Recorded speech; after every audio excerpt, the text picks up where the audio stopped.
Morning friends, అందరూ టీలు తాగారా లేదా? మేమైతే టీ తాగామండి. మీరు తాగారా లేదా? ఎలా ఉన్నారు? బాగున్నారు? అందరూ బాగుండాలి, అందులో మేము ఉండాలని కోరుకుంటూ మా టిఫిన్కి వచ్చేసి గుత్తి వంకాయ కర్రీ, జొన్న రొట్టె అండి. పోలూరు వంకాయలు తీసుకున్నాను. నేనైతే చాలా బాగున్నాయి, 1/2 కేజీ తీసుకున్నాను. అయితే దాంట్లోకి మినపప్పు, శనగపప్పు, ధనియాలు, మసాలా దినుసులండి, చెక్క, లవంగాలు, అనాస పువ్వు, పల్లి, జీలకర్ర, చింతపండు, నువ్వులండి. ఇప్పుడు వేయించుకుంటాను. ఎలా చేస్తానో చూపిస్తే చాలా బాగుంటుంది. దోరగా వేయించుకోవాలండి, చిన్న మంట మీద దోరగా వేయించి పెట్టుకున్నానండి. అన్నీ వేయించుతున్నా, ఎందుకంటే అవి చిట్లుతాయి కాబట్టి. చాలు, ఇంత మాత్రమే. కొంచెం కొబ్బరి పొడి కూడా వేయించుకుంటున్నా. వేడికి వేయించినానండి, మిక్సీ పెట్టినాను కదా, వేగిపోతుంది. వేసుకోవడానికైతే ఆయిల్ వేట్ చేసుకుంటున్నా. వేసినాను కదా, ఉప్పు, కారము, పసుపు వేసి అయితే మిక్సీ పట్టుకొని వస్తాను. హీట్ ఎక్కింది కదండి, ఇది ఉన్నాయి. ఇలా కట్ చేసుకున్న వంకాయలని వేయించుకున్నామనుకో తొందర మగ్గిపోతుందండి. మసాలా మగ్గితే చాలు.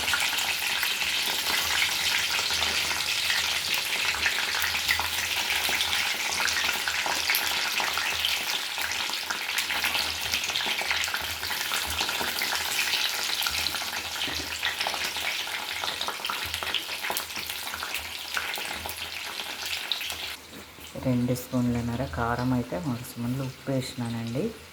ఎందుకంటే చాలా ఉన్నాయి కదా, కేజీ మెయిన్ 1/2 కేజీకి ఎక్కువనే ఉంటాయి వంకాయలు. అయితే ఇలా వేగుతున్నాయి. ఇదైతే మిక్సీ పట్టుకొని వస్తాను. ఇలా మిక్సీ పట్టుకొని వచ్చానండి. చింతపండు నీళ్ళు వేసి, చింతపండు నానబెట్టుకుంది కదా, ఆ నీళ్ళు వేసి మిక్సీ పట్టుకొని వచ్చిన. వంకాయలు వేగుతున్నాయి కదండి, ఇంకా కొంచెం కలర్ రావాలి. ఇక్కడైతే తిరువాతకైతే నేనైతే కుండ పెట్టుకున్నాను. ఇంత వేగితే చాలండి. వంకాయలు వేగిపోయినాయి కదా, ఇప్పుడు పక్కకు తీసేసుకుంటున్నా. గడ్డ వేసుకుంటున్నాండి. వేగింది కదండి, కరివేపాకు, ఉల్లిగడ్డ, అల్లం పేస్ట్ వేసుకున్నానండి. గంట అయితే అది ఇటు గంట ఏడ పగిలిపోతుంది అని అదొక టెన్షన్. పసుపు అండి, పచ్చివాసన పోయేంత వరకు వేయించుకోవాలి. టమాటా అండి, ఒక టమాటా వేసాను. గాలి టమాటా బాగా మగ్గితే, ఉల్లిగడ్డ అన్నీ మగ్గిపోయినాయి కదా, ఇప్పుడు మిక్సీ పట్టుకున్న మసాలాను అయితే కొంచెం వాటర్ వేసుకొని వేసేస్తున్నా. ఇది బాగా నూనెలో ఉడకాలండి. ఆయిల్ పైకి వచ్చేంత వరకు ఉడకాలి. వంకాయలని పచ్చి వంకాయలు చేస్తే అయితే మనము ఇప్పుడు నూరు పెట్టుకున్న మసాలా ముద్దని వంకాయలలో స్టఫ్ చేసి అలా వేసేస్తాం. ఎందుకంటే ఇప్పుడు నూనెలో వేయించాను కదా వంకాయలు, ఏం అవసరం లేదండి. ఈ మసాలా మగ్గితే చాలు. ఉడుకుతుంది కదండి, ఇప్పుడైతే మసాలా వంకాయలు వేసుకుంటున్నానండి.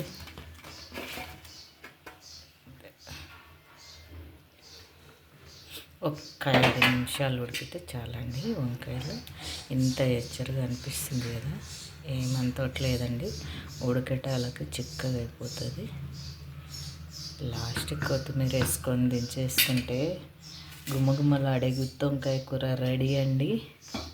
జొన్న రొట్టెలు కానీ, బిర్యానీలో కానీ, బగారా రైస్లో కానీ, చపాతీలలో, ఎనీ టైం తెల్లన్నంలో కానీ, ఆల్ దాంట్లోకి రారాజు అంటే గుత్తి వంకాయ కూర అండి. కూరలకల్లా రారాజు ఎవరంటే గుత్తి వంకాయ కూరనే అంటారు కదా, కరెక్టే కదా. ఇప్పుడు ఉడికిపోయిందండి. లాస్ట్ కొత్తిమీర వేసుకుంది. స్టవ్ ఆఫ్ చేసుకుంటే ఎంతో టేస్టీగా అయినా గుత్తి వంకాయ కర్రీ రెడీ అండి. దీంట్లోకి కాంబినేషన్ అన్నం చేశాను, జొన్న రొట్టె చేస్తానండి. ఓకేనా? ఇదండి గుత్తి వంకాయ కూర, జొన్న రొట్టె రెడీ అండి. చాలా చాలా టేస్టీగా ఉంటుంది. కాంబినేషన్ చపాతీ లేక్ కానీ, రైస్ లేక్ కానీ, కలర్ రైస్ లేక్ కానీ, బిర్యానీ లేక్ కానీ చాలా బాగుంటుంది. నచ్చితే సబ్స్క్రైబ్ చేసుకొని, లైక్ చేసి షేర్ చేయండి.